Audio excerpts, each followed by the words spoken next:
Bonjour. D'abord, je suis très content d'être là, dans ce lieu chargé d'histoire et d'intelligence, donc je suis extrêmement satisfait, mais il faut que vous vous rendiez bien compte de quelque chose, c'est que je suis un individu un peu paria en ce moment. Je suis un financier, je suis un économiste, je suis libéral, j'ai écrit un livre sur Jésus, je vis à Hong Kong qui est un paradis fiscal. Vous pensez bien que je n'ai absolument, dans ce merveilleux pays qui est le nôtre, aucune crédibilité. Donc, ça ne sert strictement à rien. Ça fait 40 ans que je suis dans ce métier. J'ai créé une société avec un papier et un crayon. Je l'ai vendue 15 ans après pour 150 millions de dollars. J'en ai recréé une autre qui a aujourd'hui un chiffre d'affaires d'une vingtaine de millions de dollars qui donne des conseils aux institutions financières dans le monde entier. J'ai 600 clients institutionnels. Et quelque part, personne dans les milieux politiques en France ne m'a jamais demandé le moindre conseil. Donc, si vous voulez, il est tout à fait évident qu'en France, je ne sers pas à grand-chose. Mais enfin, l'essentiel, c'est que je suis rentable, que je suis indépendant, que je suis tranquille.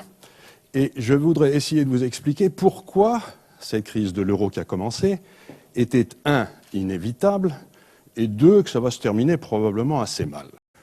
Nous avons eu la crise financière la plus importante de l'histoire, depuis les années 30, et aucun de ces gars-là, qu'il avait créé de toutes pièces, de Corzine en passant par tous ces gars-là, n'a été en prison.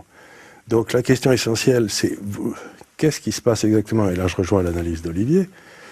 Il y a un homme qui a demandé à avoir un petit déjeuner avec moi il y a 3-4 ans, qui s'appelait Thomas Hoenig, qui était le chairman de la Réserve fédérale de Kansas City, qui était voting member du Fed, qui a voté 8 fois contre son chairman, Bernanke. Et il m'a dit, on a sympathisé, on était deux chez Balthazar en bas à New York, là.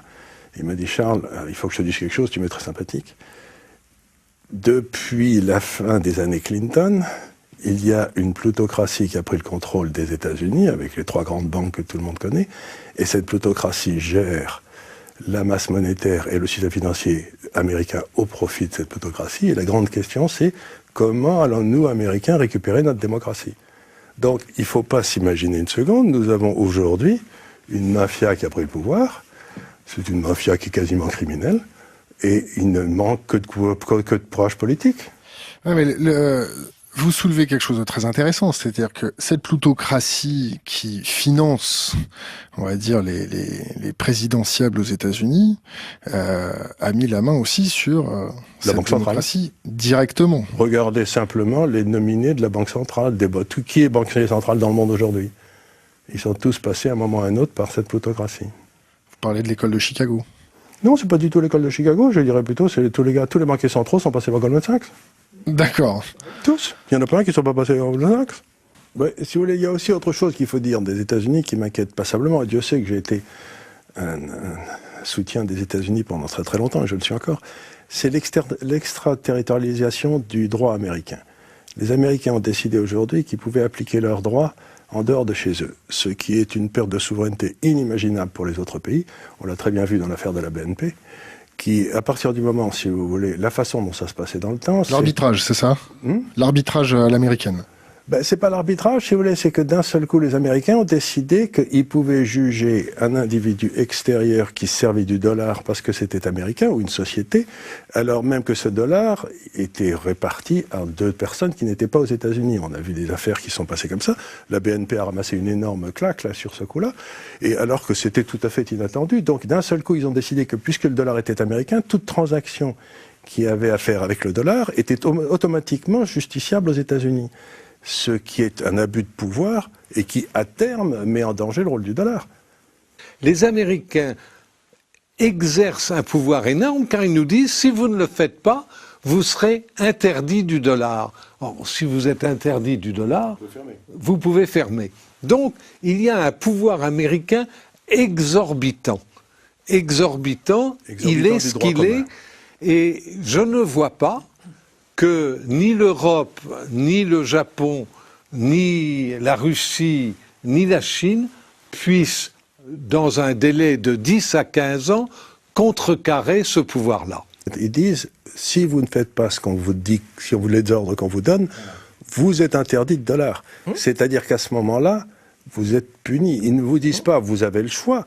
Vous n'avez pas le choix, puisque aujourd'hui, 80%, tout ce qui s'est passé après la Deuxième Guerre mondiale, c'est que les États-Unis ont fourni le dollar comme une monnaie internationale, et l'arrangement qui existait à l'époque, qui était très simple, était de dire la banque centrale du pays en question, d'un pays par exemple la France, vérifie que les transactions qui ont lieu en dollars entre deux de ces entités, entre la France et le Soudan, entre la France, est conforme à la loi française, et dans la mesure où elle est conforme à la loi française, nous n'avons rien à dire.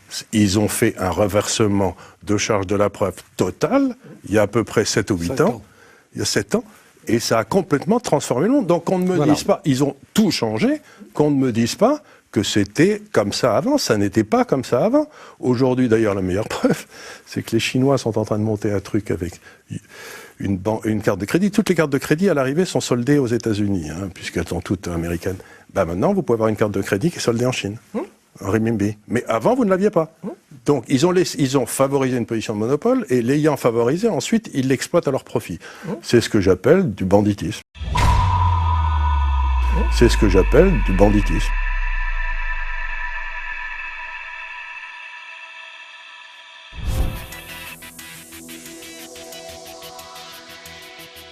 C'est ce que j'appelle du banditisme.